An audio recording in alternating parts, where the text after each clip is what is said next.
बिस्मिल्लाहिर्रहमानिर्रहीम। अस्सलाम वालेकुम एवरीवन। ओके बेटे, हम अपने चैप्टर नंबर 9 का नेक्स्ट टॉपिक स्टार्ट करते हैं, that is about ideal solutions. ठीक है जी। आइडियल सॉल्यूशंस क्या होंगे स्टूडेंट? देखें, इसको अंडरस्टैंड करने के लिए मैं आपके सामने एक एग्जांपल लेता हूँ। फॉर एग्जांपल बेटे, मेरे पास है बेंजीन, राइट, और मेरे पास है कार्बन डाइसल्फाइड, राइट। मैं इन दोनों को मिलाता हूँ और मिलाकर इनका बनाता हूँ सॉल्यूशन, राइट बेटे। अब बेटे, आप जानते हैं कि जो बेंजीन है ये एक नॉन पोलर मॉलिक्यूल है, right. Carbon disulphide is also a non polar molecule. ठीक हो गया, दोनों नॉन पोलर मॉलिक्यूल हैं। तो बेटे, अगर ये नॉन पोलर मॉलिक्यूल हैं तो हमने पढ़ा था कि नॉन पोलर मॉलिक्यूल में जो सिग्निफिकेंट फोर्सेस प्रेजेंट होती हैं वो लंडन डिस्पर्शन फोर्सेस प्रेजेंट होती हैं। यहाँ भी क्या प्रेजेंट है? London dispersion force. मैंने इन दोनों को मिलाया और इन दोनों का सॉल्यूशन बना लिया। स्टूडेंट, जब इनको मिलाकर इनको ऑब्ज़र्व किया गया कि इनका, लेट सपोज मैं आपसे कहता हूँ कि मैंने जो बेंजीन है, फॉर एग्ज़ाम्पल हम इसका कोई वॉल्यूम ले लेते हैं। मैं कहता हूँ जो मैंने इसको लेने लगा हूँ 50 सेंटीमीटर क्यूब, राइट, और मैंने कार्बन डाइसल्फाइड को ले लिया 40 सेंटीमीटर क्यूब, राइट। तो बेटे, जो जिसका वॉल्यूम ज़्यादा होता है, आपको पता है, इट विल एक्ट एज हम इसको ले रहे हैं सॉल्वेंट के तौर पे क्योंकि ये क्वांटिटी में ज़्यादा है, and it will act for as a solute, right. अब स्टूडेंट, जब इनको मिक्स किया गया ना, तो मिक्स करके क्या देखा कि इनका जो वॉल्यूम ऑफ सॉल्यूशन है, वॉल्यूम ऑफ सॉल्यूशन वो किसके बराबर आया? Volume of solution is equal to the volume of the components, यानी वो कंपोनेंट्स के वॉल्यूम के बराबर आया। इट मींस, यानी कि आपको पता है कि आपके पास कंपोनेंट्स यानी 50 प्लस 40 करो तो आपके पास 90 सेंटीमीटर क्यूब सॉल्यूशन का वॉल्यूम आया। तो बेटे, इसका मतलब ये हुआ इनका चेंज इन वॉल्यूम जो है वो क्या हुआ? चेंज इन वॉल्यूम ज़ीरो हुआ। यानी सॉल्यूशन में 90 सेंटीमीटर क्यूब टोटल वॉल्यूम है सोल्यूट और सॉल्वेंट को मिला के, यहाँ चेंज इन वॉल्यूम जो है वो ज़ीरो है।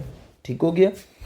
अच्छा, उसके बाद स्टूडेंट, अब ये देखा गया कि साथ ही अगर इनका चेंज इन वॉल्यूम ज़ीरो है तो इंथॉल्पी ऑफ सॉल्यूशन, ठीक है, यानी इंथॉल्पी आपने चैप्टर 7 में पढ़ा था कि total heat content of the solution वो क्या है, वो भी इंथॉल्पी ऑफ सॉल्यूशन जो है वो भी ये देखा गया कि उसमें कोई भी no heat change is observe, कोई भी हीट चेंज जो है वो ऑब्जर्व नहीं हुआ, राइट। अच्छा, अब तीसरा पॉइंट क्या देखा गया स्टूडेंट? तीसरा पॉइंट ये देखा गया कि ये जो हमारा सॉल्यूशन है इसका वेपर प्रेशर ऑफ सॉल्यूशन जो है, vapour pressure of solution is equal to the vapour pressure of the components. अब बेटे, इन सारी बातों का आंसर कि इसमें वॉल्यूम भी चेंज नहीं हुआ, इसमें इंथॉल्पी ऑफ सॉल्यूशन में भी कोई चेंज नहीं आया, वेपर प्रेशर भी जो जो कंपोनेंट्स का वेपर प्रेशर है वही सॉल्यूशन का वेपर प्रेशर है। आखिर इसकी वजह क्या है? आइए बेटे दोबारा ऊपर मूव करते हैं। बेटे, होता ये है कि बेंजीन और कार्बन डाइसल्फाइड में जो फोर्सेस प्रेजेंट हैं इंडिविजुअली, दोनों के अंदर अलग-अलग लंडन डिस्पर्शन फोर्स है। बेटे, जैसे ही इनका सॉल्यूशन बनता है तो सॉल्यूशन में आने के बाद कार्बन डाइसल्फाइड और बेंजीन के दरमियान जो फोर्स होती है ना, दोनों नॉन पोलर हैं। This is also called as the London dispersion force. It means that अगर इसके कंपोनेंट्स के दरमियान फोर्स ऑफ अट्रैक्शन और इसकी सॉल्यूशन में जाने के बाद भी फोर्स ऑफ अट्रैक्शन सेम रहे, तो बेटे याद रखिएगा, ऐसे सॉल्यूशन में ना वॉल्यूम चेंज होता है, ऐसे सॉल्यूशन में ना आप हीट का एब्जॉर्ब बता सकते हो, ना हीट का इवॉल्व, क्योंकि जितना हीट एब्जॉर्ब हो रहा होगा उतना हीट इवॉल्व हो रहा होगा। ठीक हो गया। और ऐसे सॉल्यूशन जिनमें फोर्सेस ऑफ अट्रैक्शन मिक्स होने से पहले और आफ्टर मिक्सिंग अगर सेम रहे तो बेटे याद रखिएगा उनका वेपर प्रेशर भी क्या होता है? Remain same. तो बेटे मैं कह सकता हूँ बेटे इस सारे की लॉजिक क्या है, रीज़न क्या है इसके? तो रीज़न बेटे एक ही रीज़न है, एंड दैट इज़, वो रीज़न ये है कि जो अट्रैक्टिव फोर्सेस हैं, attractive forces before and after the mixing, before and after the mixing वो क्या है बेटे, वो रिमेन सेम है, right, remain same. So this is the reason and this is the answer of all such previous जो भी हमारे पास हमने चीज़ें डिस्कस की हैं। ठीक हो गया। अच्छा बेटे, एक और पॉइंट ज़हन में रख लें कि ऐसे सॉल्यूशन जिनमें बिफोर मिक्सिंग और after mixing heat of solution और इन चेंज इन वॉल्यूम हो गया और वेपर प्रेशर ऑफ सॉल्यूशन, यानी इनमें कोई चेंज ऑब्जर्व नहीं होता, तो बेटे याद रखिएगा हम इन सॉल्यूशन को क्या कर सकते हैं, such solutions can be separated by a fractional distillation. आप उसे फ्रैक्शनल डिसिलेशन से क्या कर सकते हो, सेपरेट कर सकते हो। ठीक हो गया। और बेटे आपने पढ़ा था जो फ्रैक्शनल डिसिलेशन होती है वो बेसिकली क्या होती है कि आपने लिक्विड्स को सेपरेट करना है उनके बॉइलिंग पॉइंट की बेसिस पे। ठीक हो गया। अच्छा बेटे, ये आपने देख लिया हम जिसे कहते हैं आइडियल सॉल्यूशंस। ठीक हो गया। और आइडियल सॉल्यूशन के हवाले से ये बातें आपको क्लियर हो जानी चाहिए। बट एक पॉइंट और है कि जो आइडियल सॉल्यूशन होते हैं ये क्या करते हैं, ये ओबे करते हैं, ओबे द राउल्ट्स लॉ। बेटे राउल्ट्स लॉ अभी आगे हमारी डिस्कशन का पार्ट होगा, मैं अभी इसको डिस्कस नहीं करूँगा, इस पर हमारा डिटेल काफ़ी ज़्यादा अभी। ओके बेटे, this is all about ideal solution. Now बेटे next move towards the ideal solution के बाद अब हम डिस्कस करते हैं नॉन आइडियल सॉल्यूशन। बेटे जो नॉन आइडियल सॉल्यूशन होते हैं ना, नॉन आइडियल सॉल्यूशन बेसिकली दो तरह का नॉन आइडियल सॉल्यूशन होगा, this is one and this one is second, right. अब बेटे नॉन आइडियल सॉल्यूशन दो तरह का कैसे होगा जी, लेट्स सपोज फॉर एग्जांपल जैसे मैंने अभी आपको ऊपर बताया कि मैंने एक सोल्यूट और एक सॉल्वेंट ले लिया, सिमिलरली मैं यहाँ पे भी क्या करता हूँ, एक सोल्यूट और एक सॉल्वेंट ले लेता हूँ। फॉर एग्जांपल बेटे मैंने ले लिया H2O, राइट, और इस H2O को मैंने डाल दिया मेथनॉल में, राइट, CH3 और OH के अंदर ऐड किया और मैंने ऐड करके मैंने सोल्यूशन बना लिया, राइट, ये सोल्यूशन बन गया। नाउ बेटे एज यू नो कि जो वाटर है, वाटर के अंदर जो फोर्स प्रेजेंट है that is called as the, वो फोर्स प्रेजेंट है हाइड्रोजन बॉन्ड, ये इसमें हाइड्रोजन बॉन्डिंग प्रेजेंट है। जबकि एज यू नो कि जो मैथनॉल है, जो अल्कोहल्स होते हैं, इनके अंदर भी क्या प्रेजेंट होती है, हाइड्रोजन बॉन्डिंग प्रेजेंट होती है, राइट। बेटे हाइड्रोजन बॉन्डिंग प्रेजेंट होने के साथ साथ अगली बात क्या है, अगली बात यह है कि स्टूडेंट मैं वाटर और मेथनॉल दोनों में से सोल्यूट और सॉल्वेंट को बना लेता हूँ। तो बेटे मैं आपसे कहता हूँ कि मैंने इसको 50 सेंटीमीटर क्यूब लिया है और मेथनॉल को मैंने ले लिया है 30 सेंटीमीटर क्यूब ले लिया, राइट, मैंने सोल्यूशन का वॉल्यूम ले लिया। तो बेटे जिसकी क्वांटिटी ज़्यादा है it will act as a solvent और जिसकी क्वांटिटी कम है it will act as a solute. ठीक हो गया, मैंने इसको ले लिया। अच्छा बेटे हम जैसे ही इन दोनों सॉल्यूशंस को मिक्स करेंगे ना, तो मिक्स करके ये सॉल्यूशन बन गया और ये सॉल्यूशन आ गया, राइट। अच्छा अब क्या है बेटे, इसमें H2O और मेथनॉल के बिटवीन ना क्या होगी, हाइड्रोजन बॉन्डिंग होगी, राइट। इसका मतलब है कि सॉल्यूशन में भी यहाँ पे हाइड्रोजन बॉन्डिंग जो है वो प्रेजेंट है, राइट। ओके अच्छा अब इन सॉल्यूशन के लिए स्टूडेंट हमने वॉल्यूम डेल्टा V और इसके लिए डेल्टा H और इसके लिए हमने क्या नाम है वेपर प्रेशर को देखते हैं। बेटे इन सॉल्यूशन की अगर बात की जाए तो इन सॉल्यूशन का जो डेल्टा V होगा, जो चेंज इन वॉल्यूम होगा, वो बेटे बेसिकली एंडोथर्मिक आता है, यानी पॉजिटिव में आंसर आता है। अब बेटे अगर पॉजिटिव में आने की लॉजिक क्या है कि पॉजिटिव में आने का मतलब ये होगा कि वॉल्यूम ऑफ सॉल्यूशन अगर ज़्यादा हो, किससे, वॉल्यूम ऑफ द कंपोनेंट्स। ठीक हो गया, वॉल्यूम ऑफ द कंपोनेंट से, तो तब जाके आपके पास डेल्टा V का आंसर जो है वो आपके पास एंडोथर्मिक आएगा। तो इसका मतलब है मुझे पता चल गया जो वॉल्यूम ऑफ सॉल्यूशन है बेसिकली वो वॉल्यूम ऑफ सॉल्वेंट और प्लस सोल्यूट का वो क्या है, वो सम है, राइट। एक बात तो ये हो गई। दूसरी बात बेटे याद रखिएगा ये जो इनका जो डेल्टा H होता है वो भी क्या होता है, जो heat of solution it is also a endothermic process. और आप जानते हैं कि endothermic process is represented by a positive sign, it means that इसमें एंडोथर्मिक प्रोसेस होगा, ठीक हो गया।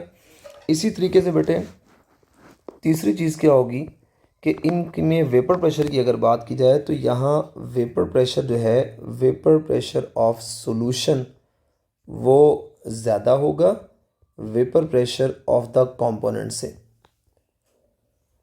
आइए बेटे इन सारी बातों के हवाले से भी हम डिस्कस करते हैं कि इन तीनों की लॉजिक आखिर क्या है, कि ऐसा क्यों है।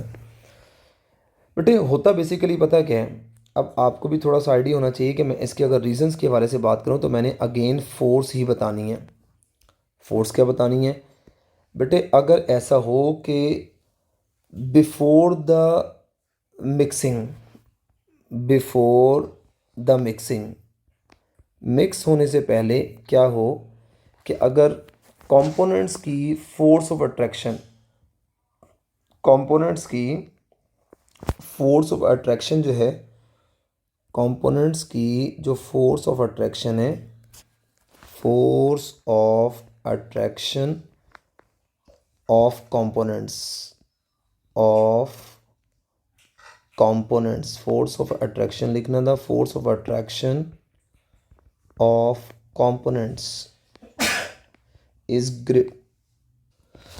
ओके बेटे, सो फिर फोर्स ऑफ अट्रैक्शन क्या होगी, वो कंपोनेंट्स के बिटवीन, कंपोनेंट्स के दरमियान अगर ज़्यादा हो, फोर्स ऑफ अट्रैक्शन सॉल्यूशन में जाके क्या हो जाए, कम हो जाए, force of attraction in solution, ठीक है, वो क्या हो जाए, कम हो जाए। तो बेटे सच सॉल्यूशंस जो है ना वो क्या फिनोमेना शो करेंगे, उनका जो चेंज इन वॉल्यूम होगा ना वो वॉल्यूम एंडोथर्मिक प्रोसेस होगा। अब इस बात को आपने अंडरस्टैंड करना है बेटे। देखें अगर फोर्स ऑफ अट्रैक्शन ज़्यादा होगी ना तो मॉलिक्यूल सॉल्यूशन में क्लोज होंगे। अगर फोर्स ऑफ अट्रैक्शन मॉलिक्यूल्स के दरमियान कम है तो इसका मतलब है molecules are far apart from each other. अगर far apart from each other है तो इसका मतलब ये होगा कि इनका जो वॉल्यूम होगा अब वो 80 सेंटीमीटर क्यूब नहीं आएगा, बल्कि इनका जो वॉल्यूम है इट इज़ मोर देन 80। तो बेटा मैं यहाँ लिख सकता हूँ कि जो वॉल्यूम होगा, volume of solution is greater than, कितने से ज़्यादा होगा, वो 80 सेंटीमीटर क्यूब से वो ज़्यादा होगा, राइट। अच्छा फिर बेटे देखें एंडोथर्मिक प्रोसेस क्यों है। एंडोथर्मिक प्रोसेस की भी यही वजह है कि कंपोनेंट्स को ब्रेक करने के लिए ज़्यादा एनर्जी रिक्वायर्ड है, जबकि सॉल्यूशन में जब वो फोर्स बना रहे हैं तो सॉल्यूशन में उनके दरमियान फोर्स ऑफ अट्रैक्शन जो डेवलप हो रही है वो वीक डेवलप हो रही है। इसका मतलब है ब्रेक करने के लिए ज़्यादा एनर्जी रिक्वायर्ड है, उनकी फॉर्मेशन के लिए कम एनर्जी। तो बेटे such process is called as the endothermic process. और बेटे जहाँ पे फोर्स ऑफ अट्रैक्शन जितनी कम होती है वहाँ वेपर प्रेशर ज़्यादा होगा, और जहाँ फोर्स ऑफ अट्रैक्शन जितनी ज़्यादा होगी वहाँ वेपर प्रेशर क्या होता है, कम होता है। बेटे ये मैंने आपको नॉन आइडियल सोल्यूशन का एक केस बताया। नॉन आइडियल सोल्यूशन का हम दूसरा केस भी बना सकते हैं, और वो दूसरा केस हम क्या बनाएं जी, देखें दूसरा केस हम ये बनाते हैं कि जिसमें क्या होगा कि for example I have H2O, I have HCl, right. ये दोनों मिलके क्या बनाएंगे, सोल्यूशन बनाएंगे। अब बेटे आपने इसको रिवर्स करते हुए हैं, आपको पता है बेटे वाटर के अंदर कौन सी फोर्स प्रेजेंट है, हाइड्रोजन बॉन्डिंग जो है वो प्रेजेंट है। अगर मैं HCl की बात करूं तो बेटे HCl में जो फोर्स प्रेजेंट है that force is called as the dipole force, DDF, right. अब बेटे होगा क्या, होगा ये कि जब आप सोल्यूशन में जाओगे ना तो सोल्यूशन में जाके क्या होगा, सोल्यूशन में जाके मैं आपको बता देता हूँ कि ये मैंने, राइट, ये अब HCl और ये आपके पास आ गया वाटर, ठीक हो गया। अब HCl और वाटर के अंदर जो होगा वो फोर्स ऑफ अट्रैक्शन की अगर बात की जाए तो ये यहाँ पर आ गया, इसके साथ ये फोर्स ऑफ अट्रैक्शन है, ठीक है। अब आप जानते हैं कि वाटर भी पॉलर है और HCl भी पॉलर है, तो बेटे दो पॉलर मॉलिक्यूल्स के दरमियान जो फोर्स ऑफ अट्रैक्शन होगी वो कौन सी फोर्स ऑफ अट्रैक्शन होगी, that is called as the dipole force, ठीक हो गया। तो यहाँ पर डाइपोल फोर्स है, ठीक है। अब बेटे डाइपोल फोर्स भी कह सकते हैं आप इसको, और आप इसको यहाँ पे हाइड्रोजन बॉन्डिंग भी कह सकते हैं, क्योंकि HCl के पास जो है ना वो हाइड्रोजन मौजूद है। लेकिन आप ऐसा करें, आप इसको डाइपोल फोर्स ही लिख लेते हैं, ठीक है, डाइपोल फोर्स। अब बेटे वही वाली बात कि मैंने यहाँ वॉल्यूम कितना लिया, मैंने वॉल्यूम यहाँ लिया 50 सेंटीमीटर क्यूब लिया, और बेटे यहाँ जो वॉल्यूम लिया दैट इज़ 30 सेंटीमीटर क्यूब लिया है। आप कहेंगे सर सारा कुछ उल्टा हो जाएगा कि यहाँ पर जो वॉल्यूम ऑफ सॉल्यूशन होगा, बेटे आपने देखा कि यहाँ पर जो वॉल्यूम ऑफ सॉल्यूशन था इस केस में वो ज़्यादा था और वॉल्यूम ऑफ कंपोनेंट कम था। तो मैं यहाँ कहूँगा कि वॉल्यूम ऑफ सॉल्यूशन कम होगा देन द टोटल कितने हैं जी 80 सेंटीमीटर क्यूब। अगर मैं इसकी लॉजिक आपसे पूछूं और ये सारी बातें आपसे पूछूं तो आपका एक ही आंसर होगा बेटे, यहाँ डेल्टा एच जो है वो एक्सोथर्मिक प्रोसेस होगा। मैं ई एक्स ओ लिख रहा हूँ बेटे। यहाँ चेंज इन वॉल्यूम जो होगा वो क्या होगा, हमारा change in volume that is also a exothermic process, यानी it is not equal to zero या less than zero you can say. और ये क्यों ऐसा होगा, आप कहेंगे सर वॉल्यूम ऑफ सॉल्यूशन कम होगा then the volume of component, ठीक है जी। और बेटे तीसरी चीज़ अगर मैं आपसे पूछूं तो आप कहेंगे सर वेपर प्रेशर जो होगा सॉल्यूशन का वो कम होगा और वेपर प्रेशर ऑफ कंपोनेंट्स क्या होगा वो ज़्यादा होगा। बेटे मैं अगर इसका रीज़न पूछूं तो आप अगेन मुझे एक ही रीज़न दोगे कि सर आप लिख दें कि इनके अंदर क्या होती है कि फोर्स ऑफ अट्रैक्शन जो है ना, फोर्स ऑफ अट्रैक्शन वो किस में ज़्यादा है, force of attraction in solution बेटे वो ज़्यादा होती है as compare to the force of attraction between the components. ठीक हो गया, attraction between the components. So बेटे याद रखिएगा, आपने देखा कि अगर मैं सारे आइडियल और नॉन आइडियल सॉल्यूशन को समराइज़ करूं तो मैं एक ही पॉइंट में समराइज़ कर सकता हूं कि अगर बिफोर मिक्सिंग और आफ्टर मिक्सिंग बेटे फोर्स ऑफ अट्रैक्शन जो है ना वो सेम रहे, मैग्नीट्यूड सेम रहे उनका, तो बेटे such solution are called as the ideal solution. बेटे आप इसकी एग्जांपल भी लिख सकते हैं। इसकी एग्जांपल में आपके पास जैसे क्लोरोबेंजीन आ गया, राइट, क्लोरोबेंजीन प्लस आप ले लें ब्रोमोबेंजीन ले लें, ठीक है, ये आपके पास आ जाएगा। इसी तरीके से आपके पास बेंजीन और आपके पास जो है वो टॉलुइन जो है वो आ जाएगा, ठीक है जी। ये आप एग्जांपल्स ले सकते हैं। इसी तरीके से बेटे हमने ये देखा कि ये राउट्स लॉ को ओबे करते हैं। नॉन आइडियल सॉल्यूशन की बात की जाए तो आपने देखा कि यहाँ पे मैंने आपको दो दो एग्जांपल से बात समझाने की कोशिश की है और बेटे एक ही बात बताई है, अगर कंपोनेंट्स के दरमियान फोर्स ऑफ अट्रैक्शन ज़्यादा हो, सॉल्यूशन में आके कम हो, तो बेटे उस सॉल्यूशन का वॉल्यूम हमेशा क्या होगा, ज़्यादा होगा अपने कंपोनेंट से। क्यों? क्योंकि फोर्स ऑफ अट्रैक्शन वीक है, मॉलिक्यूल एक दूसरे से क्या करेंगे, दूर दूर जाना स्टार्ट होंगे। और बेटे याद रखिएगा जब वो दूर दूर जाएंगे और अगर कंपोनेंट्स के दरमियान स्ट्रॉन्ग फोर्स है तो ब्रेक करने के लिए एनर्जी ज़्यादा रिक्वायर्ड है और सॉल्यूशन बनाने की एनर्जी कम रिक्वायर्ड है, तो प्रोसेस एंडोथर्मिक। और बेटे इसका रिवर्स मैंने आपको दूसरा नॉन आइडियल सॉल्यूशन बताया। अब बेटे यहाँ एक एक बात लिख लें आप कि वो क्या बात लिखनी है बेटे, कि ये जो है ना ये भी does not obey routes law, ये भी does not obey routes law, ये राउट्स लॉ को क्या कर रहे हैं, ओबे नहीं कर रहे। ठीक हो गया, राउट्स लॉ को ओबे नहीं कर रहे। बेटे याद रखिएगा आप इनको क्या कर सकते हैं, can not be separated by fractional distillation. बेटे आप इन्हें फ्रैक्शनल डिस्टिलेशन के थ्रू सेपरेट भी नहीं कर सकते। बेटे आपको याद है मैंने आपको पिछले लेक्चर के अंदर एक बात बताई थी कि मैंने आपको बताया था कि आपके कुछ सॉल्यूशंस ऐसे हैं, जैसे मैं अगर एग्जांपल देता हूँ जिसमें मैंने कम्प्लीटली मिजिबल लिक्विड्स बताए थे, तो मैंने आपको बताया था ना कि वहाँ पे मैंने आपको एक बात बतानी है कि जो कम्प्लीटली मिजिबल सॉल्यूशंस होते हैं उनकी एक प्रॉपर्टी होती है कि उनमें कंपोनेंट्स का वॉल्यूम और सॉल्यूशन का वॉल्यूम आपस में इक्वल नहीं होता था। तो बेटे अब आपको पता चल जाना चाहिए, इक्वल ना होने का मतलब है such solution is called as the non ideal solution. ठीक हो गया। सो बेटे this is all about non ideal solution.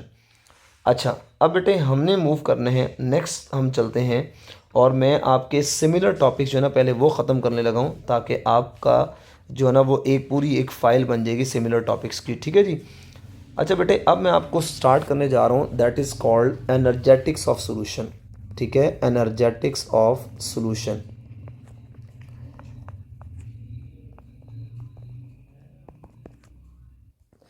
Okay बेटे अब हम इसको स्टार्ट करते हैं। एनर्जेटिक्स ऑफ सॉल्यूशन क्या है जी?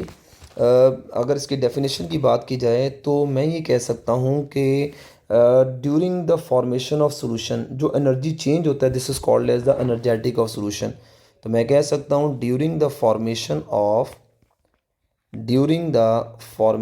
ऑफ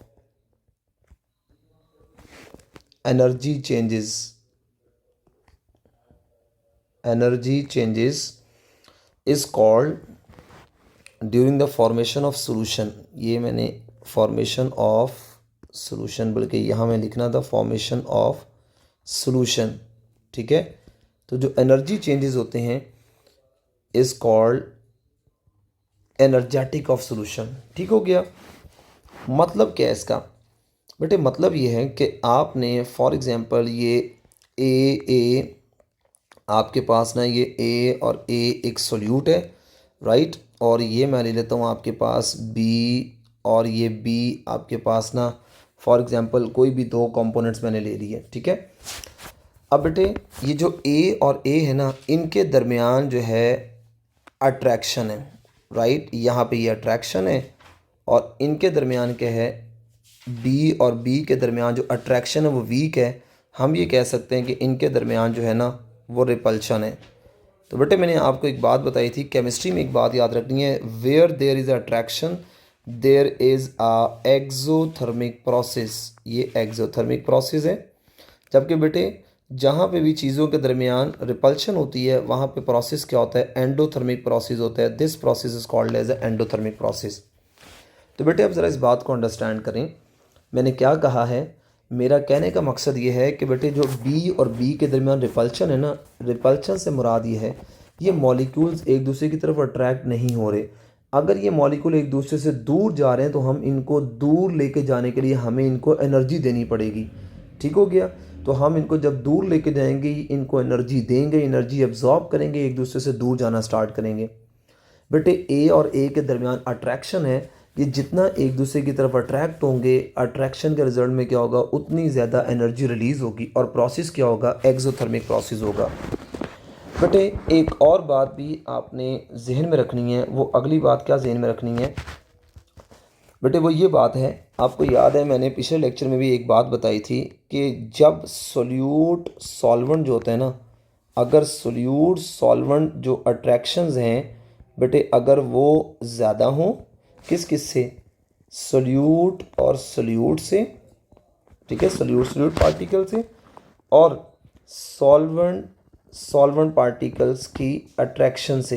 तो बेटे मैंने आपको बताया था कि हमेशा तब जाके क्या होता है, सॉल्यूशन की फॉर्मेशन होती है, देन सॉल्यूशन फॉर्म्ड होगा, और वो चीज़ क्या होगी, सॉल्युबल होगी। वॉट एवर जो भी चीज़ है, वो चीज़ जिस भी सॉल्वेंट में आप बात कर रहे हैं उसके अंदर सॉल्युबल होगी। बेटे हम यहाँ पे जो सॉल्यूशन बात कर रहे हैं उसमें हम सॉलिड सोल्यूट ले रहे हैं, और लिक्विड हम अपना वाटर ले रहे हैं, सिर्फ उसको लेके चल रहे हैं। अच्छा अब बेटे नेक्स्ट चीज़, नेक्स्ट क्या है, हमारी बुक के अंदर बेटे एक टर्म यूज़ की हुई है, हीट ऑफ सॉल्यूशन, कि what is actually heat of solution is, ठीक है जी। बेटे हीट ऑफ सॉल्यूशन क्या होता है, हीट ऑफ सॉल्यूशन हम ये कह सकते हैं कि जब भी आप किसी भी सब्सटेंस में जो है ना आप अमाउंट ऑफ सोल्यूट डिज़ोल्व करते हो ना, तो उसके रिज़ल्ट में जो हीट इवॉल्व होती है, ये एब्जॉर्ब होती है, this is called as a heat of solution. तो मैं लिख सकता हूँ कि quantity of heat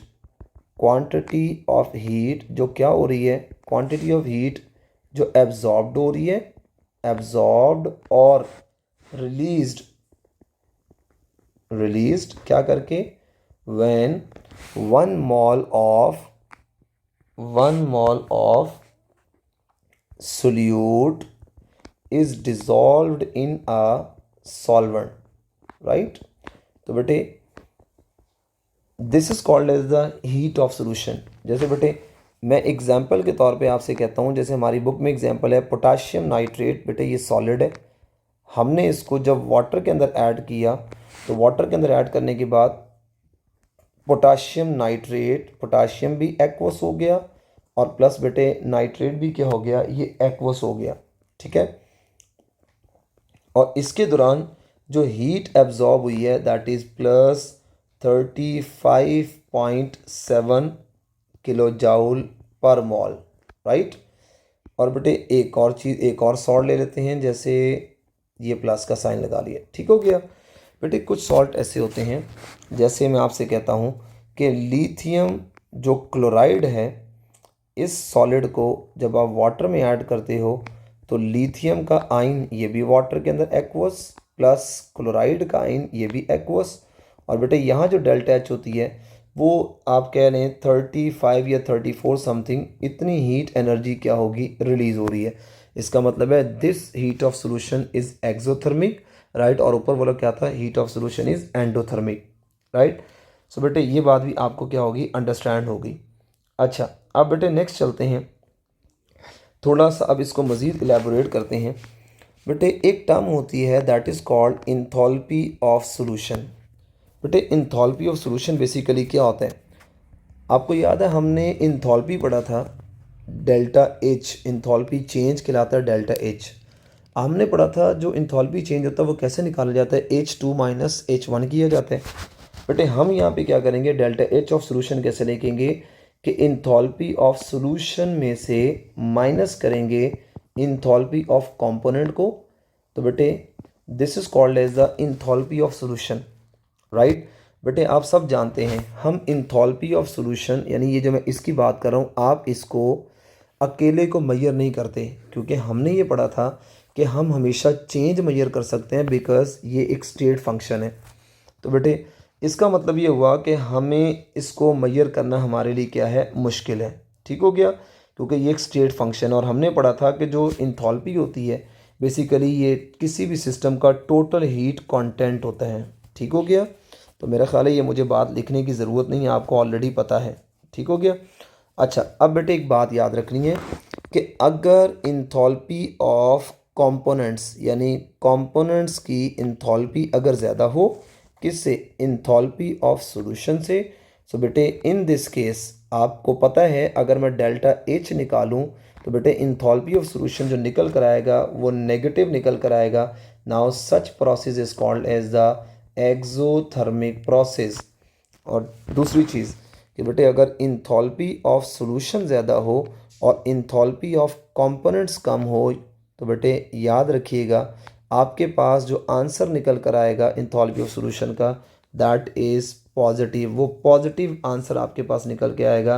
now such solution is called as the endothermic process.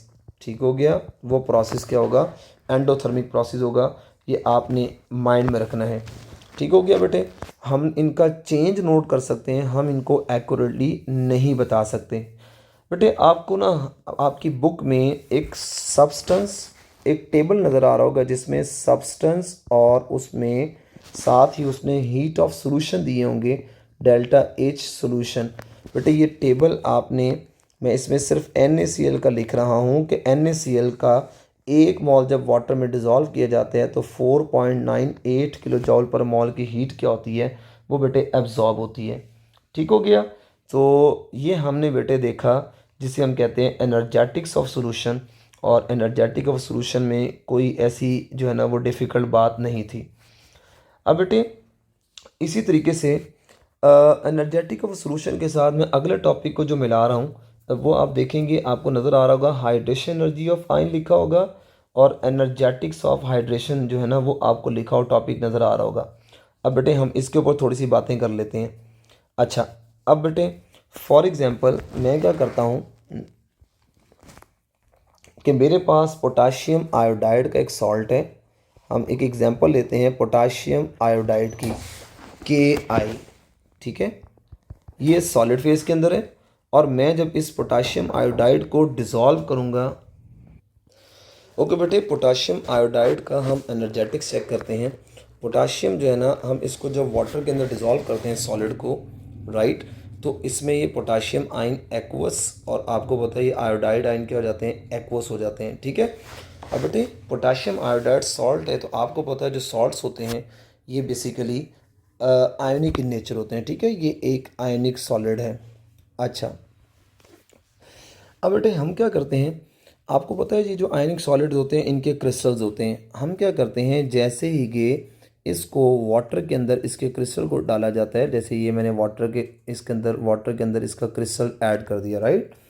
हमने जैसे क्रिस्टल को इसके अंदर ऐड किया तो अब ऐड होने के बाद क्या हुआ, स्टूडेंट आपने एक टर्म पढ़ी थी कि ये जो आयनिक सॉलिड्स होते हैं इनके साथ जो एनर्जी एसोसिएट होती है that energy is called as the lattice energy, right. बेटे लैटिस एनर्जी आपको याद होनी चाहिए कि ये क्या होती है, किसी भी आयनिक सॉलिड को ब्रेक करने के लिए जो एनर्जी रिक्वायर्ड है, राइट, और किसी भी आयनिक सॉलिड को बनाने के लिए जो एनर्जी रिलीज होती है, such energy is called as the lattice energy. ठीक हो गया। बेटे मैंने इस आयनिक सॉलिड को, इसके आयनिक सॉलिड को ना मैंने सेपरेट करना है आयंस के अंदर। मैं इसको आयंस के अंदर कैसे सेपरेट करूँगा, आपको पता है कि मैं इसको एनर्जी दूंगा तो इसका मतलब है लेटेस्ट एनर्जी जो है वो पॉजिटिव होगी, राइट। अच्छा बेटे जैसे ही ये पोटाशियम आयन वाटर के अंदर आएगा तो आप सब जानते हैं कि इस पोटाशियम आयन को सारे के सारे वाटर के मॉलिक्यूल क्या करना स्टार्ट कर देंगे, वो वाटर के मॉलिक्यूल वाटर की नेगेटिव साइड जो है ना, ऑक्सीजन वाली साइड, वो इसको सराउंड करना स्टार्ट कर देगी। ये इसको सराउंड करना स्टार्ट कर दिया उन्होंने, ठीक है। H2O यानी इसको मैं O और H2 लिख देता हूँ, इसको सराउंड करना स्टार्ट कर दिया। ओके, इसी तरीके से बेटे अगर मैं आयोडाइड आयन की बात करूँ तो आयोडाइड आयन को भी वाटर की पॉजिटिव साइन सराउंड करना स्टार्ट कर देगी। ये वाटर की पॉजिटिव साइड जो है वो इसको सराउंड कर रही है, राइट। ये वाटर की पॉजिटिव साइड सराउंड करती जा रही है। अच्छा बेटे अब होगा क्या, बेटे वो एनर्जी जो वाटर के मॉलिक्यूल इस आयोडाइड और पोटाशियम आयोडाइड को सराउंड कर रहे हैं, such energy is called as the, बेटे इससे जो एसोसिएट एनर्जी होती है that energy is called as the hydration energy. और बेटे आप सारे बच्चे जानते हैं यहाँ पर वाटर के, जैसे ये पॉजिटिव साइन और ऑक्सीजन के नेगेटिव पार्शियल नेगेटिव के दरमियान ये क्या हुआ है बेटे, एक फोर्स ऑफ अट्रैक्शन डेवलप हुई है। तो बेटे ड्यू टू फोर्स अट्रैक्शन की वजह से जो एनर्जी होगी वो एनर्जी हमेशा रिलीज होती है।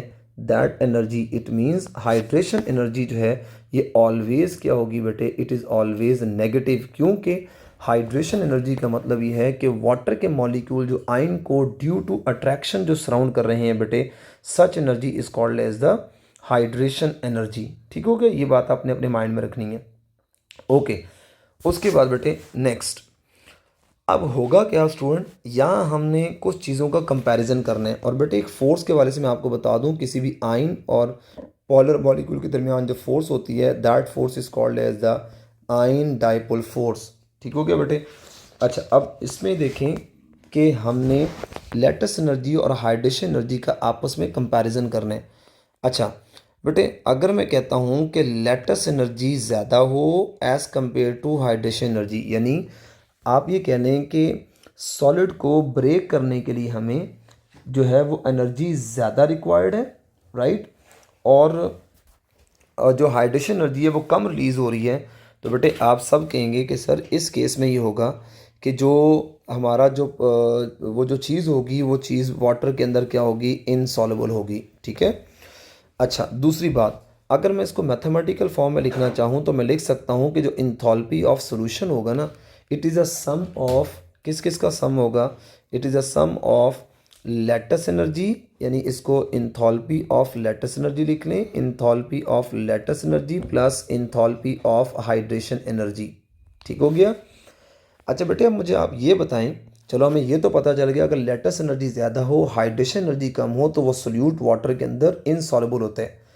लेकिन बेटे मैंने एनर्जेटिक्स के टर्म में पूछना आपसे कि वो प्रोसेस एंडोथर्मिक होगा या एक्सोथर्मिक होगा। तो बेटे अगर लेटेस्ट एनर्जी ज़्यादा हो और हाइड्रेशन एनर्जी कम हो तो आप सब जानते हैं कि हमारे पास जो इंथॉल्पी ऑफ सॉल्यूशन निकल कर आएगा वो पॉजिटिव में नहीं निकल कर आएगा, उसका आंसर पॉजिटिव आएगा। इसका मतलब है such solution is called as the endothermic process. तो इट मीन्स दैट फर्स्ट वाले केस में जो प्रोसेस होगा that process is called as the endothermic process. Similarly बेटे अगर मैं आपसे कहता हूँ कि लेटेस्ट एनर्जी जो है वो लेस है as compare to hydration energy, बेटे देन वो चीज़ क्या होगी, वो चीज़ वाटर के अंदर सॉल्युबल तो होगी, लेकिन बेटे अगर अट्रैक्शन बहुत ज़्यादा हो, कंपाउंड को ब्रेक करने के एनर्जी कम दरकार है, तो आप सबका आंसर होगा सर प्रोसेस जो है वो एक्सोथर्मिक होगा। Now this process is called as the exothermic process. और बेटे तीसरी चीज़ क्या है कि अगर latest energy becomes equal to the hydration energy हो जाए, तो बेटे याद रखिएगा इस प्रोसेस में जो डाइसोल्यूशन होगा जिस रेट से चीज़ें डिज़ोल्व हो रही होंगी, यानी मैं आपसे कह देता हूँ कि जैसे इसको यूँ लिख देता हूँ रेज करके कि यहाँ एक इक्विलिब्रियम का प्रोसेस होगा। पहली बात ये, इक्विलिब्रियम का प्रोसेस कैसे होगा कि हम ये कहेंगे कि वो जो सॉल्ट है, पोटाशियम आयोडाइड का जो सॉल्ट है, वो पोटाशियम आइन एक्वस और बेटे आयोडाइड आइन एक्वस हो रहा है। बेटे जिस रेट से ये डाइसोल्यूशन हो रहा होगा, यानी वाटर के अंदर ये डिज़ोल्व हो रहा होगा, उसी रेट से इसकी क्या हो रही होगी, इसकी क्रिस्टलाइजेशन भी क्या है वो होना स्टार्ट हो जाएगी। ठीक है बेटे, this is called as the, हम इसे कहते हैं कि वो जो सॉल्ट है वो जिस रेट से डिज़ोल्व हो रहा है उसी रेट से उसके क्रिस्टल्स भी बन रहे हैं। ठीक है, तो इनके दरमियान एक इक्विलिब्रियम आ जाएगा। बेटे ये था एनर्जेटिक्स ऑफ हाइड्रेशन जो हमने पोटाशियम आयोडाइड के लिहाज से पढ़ा। बेटे एक आपको हेडिंग नज़र आ रही होगी, इससे पीछे अगर आप देखेंगे that is about hydration energy, hydration energy of आइन। बेटे मैं आज जितना भी टॉपिक आपको पढ़ा रहा हूँ ये ऑलमोस्ट सारे ही जो हैं वो शॉर्ट क्वेश्चन है। ठीक है, अच्छा बेटे अभी आपने देखा कि हाइड्रेशन एनर्जी क्या होती है। हाइड्रेशन एनर्जी वो एनर्जी होती है, हम ये कह सकते हैं ऐसा प्रोसेस होता है जिसमें क्या होता है, इन विच जो वाटर मॉलिक्यूल्स हैं, इन विच वाटर मॉलिक्यूल्स वो क्या करेंगे, वाटर मॉलिक्यूल्स सराउंड करेंगे। किसको सराउंड करेंगे, सराउंड द सोल्यूट आइंस। ठीक है, उनको सराउंड करेंगे। तो बेटे इस दौरान जो एनर्जी रिलीज होगी that energy is called as a, हम उसे कहेंगे हाइड्रेशन एनर्जी। ठीक हो गया बेटे। अच्छा अब बेटे एक बात आपको भी पता है और अंदाज़ा भी होना चाहिए कि बेटे जो हाइड्रेशन एनर्जी होती है ना, इसका डायरेक्ट रिलेशन होता है चार्ज के साथ, और बेटे इसका इन्वर्स रिलेशन होता है किसके साथ, साइज़ के साथ होता है। ठीक हो गया। अच्छा ये बात भी आपको आइडिया होगी। अब बेटे होगा ये कि जब भी आप किसी भी गैशियस आयन को वाटर के अंदर डिज़ोल्व करोगे, तो मैंने आपको बताया है कि जो हाइड्रेशन एनर्जी होती है ये ऑलवेज क्या होती है, इट इज़ एक्सोथर्मिक प्रोसेस। ठीक हो गया। अच्छा बेटे सबसे पहली बात है, ये जो चार्ज डेंसिटी होती है ना, चार्ज डेंसिटी बेसिकली क्या होता है, या चार्ज किसे कहेंगे बेटे, चार्ज डेंसिटी या चार्ज क्या होगा, ये अमाउंट ऑफ चार्ज होगा per unit area, amount of charge per unit area. Right, एक यूनिट एरिया में कितना चार्ज है। राइट, अच्छा अब बेटे अगर मैं यूँ कहता हूँ समझाने के लिए, अगर आपसे यूँ कहूँ कि अगर चार्ज टू साइज रेशो, अगर चार्ज टू साइज रेशो क्या हो, चार्ज टू साइज रेशो, बल्कि इसको यूँ लिख लेता हूँ चार्ज टू साइज रेशो। बेटे अगर ज़्यादा होगा तो बेटे हाइड्रेशन एनर्जी भी क्या होगी, ज़्यादा होगी। अगर चार्ज टू साइज रेशो जो है वो कम होगा, चार्ज टू साइज रेशो अगर कम होगा बेटे, तो याद रखिएगा हाइड्रेशन एनर्जी भी क्या होगी, कम होगी। मैं अगर आपको इसको मज़ीद आसान करके बताऊं तो मैं यूं कह सकता हूं, जो मैंने बात लिखी है कि बेटे जितना आयन क्या होगा, जितना आयन स्मॉलर इन साइज होगा, जितना आयन स्मॉलर इन साइज होगा, तो बेटे याद रखिएगा उसके ऊपर क्या होती है, ग्रेटर चार्ज डेंसिटी होती है। और बेटे जहाँ पर जितनी ज़्यादा चार्ज डेंसिटी होगी, इसका मतलब ये है कि बेटे वहाँ पर हाइड्रेशन एनर्जी भी क्या होगी, हाइड्रेशन एनर्जी ज़्यादा होगी। इसका मतलब है वहाँ पर नेगेटिव साइन के अंदर हाइड्रेशन एनर्जी की वैल्यू ज़्यादा होगी। बेटे एक बात ये आपको अंडरस्टैंड करना ज़रूरी थी। सिमिलरली बेटे अगर मैं एक और एग्जांपल लूँ, और इसी को मतलब मैं कोई भी आयन लेता हूँ, अगर उस आयन का साइज़ क्या होगा, वो बड़ा होगा। लाइक मैं आपसे कहता हूँ कि आयन है उसका लार्जर इन साइज़ है। बेटे अगर वो लार्जर इन साइज़ है, लार्जर आयन है, तो उसमें क्या होगा, उसमें लेसर चार्ज डेंसिटी होगी। उसमें लेसर चार्ज डेंसिटी होने के साथ बेटे हाइड्रेशन एनर्जी कम होगी। हाइड्रेशन एनर्जी कम होने का मतलब ये है कि नेगेटिव साइन के साथ जो वैल्यू होगी ना वो कम होगी। बेटे इसकी एग्जांपल के तौर पे लिख लें कि बेटे मैं कहता हूँ -3600, राइट, और मैं यहाँ लिख देता हूँ -1800।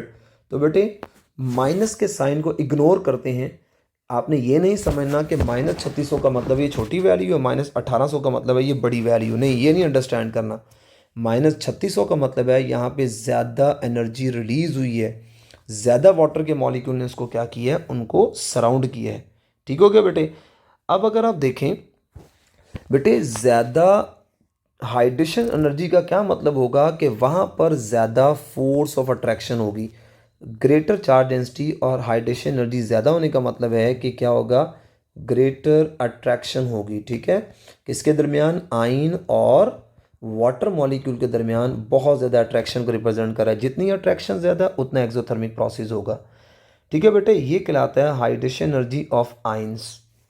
अच्छा, इसी तरीके से बेटे अगर आप पेज टर्न करते जाएंगे तो आपको हाइड्रेशन लिखा हुआ नज़र आ रहा होगा, इसी तरीके से आपको हाइड्रेट्स जो हैं वो लिखे हुए नज़र आ रहे होंगे। तो बेटे मेरा ख्याल है ये सारे के सारे सिमिलर टॉपिक हैं और इसकी इसकी भी सारी रियलिटी यही है जो मैंने अभी आपको बताई है। ठीक है बेटे, हाइड्रेशन की बात की जाए तो जो हाइड्रेशन होता है, हाइड्रेशन बेसिकली अभी मैंने पीछे भी बताया फिर दोबारा कि जब भी आप किसी भी आयोनिक कंपाउंड को वाटर के अंदर जो डिज़ोल्व करते हैं तो बेटे जो वाटर के मॉलिक्यूल्स हैं वो उस आयन को सराउंड करते हैं, this is called as the hydration. तो मैं ये कह सकता हूँ कि बेसिकली हाइड्रेशन जो है ये एक फिज़िकल फिनोमेना होता है, it is a physical phenomena, right. जिसमें क्या होता है कि बेटे मैं बार बार वही बातें बता रहा हूँ कि आयनिक कंपाउंड जो है वो स्प्लिट होता है। बेटे आयनिक कंपाउंड जब स्प्लिट होता है किसके अंदर, अपने आयंस के अंदर स्प्लिट होता है तो इसको वाटर के मॉलिक्यूल का कर रहे हैं, इसको वाटर के मॉलिक्यूल सराउंड करते हैं। बेटे ये फिज़िकली इन वाटर के मॉलिक्यूल का due to electrostatic force of attraction surround करना, this is called as the hydration, right. तो बेटे इसका मतलब ये हुआ कि ये जो आयन है जिसको वाटर के मॉलिक्यूल ने सराउंड किया है तो मैं कह सकता हूँ कि ये जो आयन है ये हाइड्रेटेड हो गया, यानी वाटर के मॉलिक्यूल ने इसको सराउंड किया है, this ion is called hydrated ion. तो मैं कह सकता हूँ this ion is basically called as the hydrated ion, मैं कहूँगा इसको। ठीक हो गया बेटे, ये बात भी आपने अपने माइंड में रखनी है। अच्छा, इसी तरीके से बेटे अब हमें कैसे पता चलेगा कि किस आयन को कौन से वाटर के मॉलिक्यूल ज़्यादा सराउंड करेंगे, इस बात को भी सुन लें कि जैसे मैं कहता हूँ कि आपके पास क्या नाम है, हमें ये कैसे अंदाज़ा होगा कि किस को वाटर के मॉलिक्यूल ज़्यादा सराउंड करेंगे। तो बेटे मैं ये कह सकता हूँ कि अगर इफ़, राइट, मैं इसको आपके सामने ना स्टेटमेंट की सूरत में लिख रहा हूँ तो इसको आप देखें। मैं ये कह सकता हूँ कि इफ़ द साइज ऑफ आइन, राइट बेटे, आइन का size, right, if the size of आइन वो क्या होगा, इज़ स्मॉल। तो बेटे जब स्मॉल होगा तो वो क्या होगा, it is highly charged, then it is highly, वो हाईली क्या होगा, इट इज़ हाईली चार्ज्ड। बेटे अगर वो हाईली चार्ज्ड होगा तो बेटे इसका मतलब ये है it can surround more molecules, it can surround by a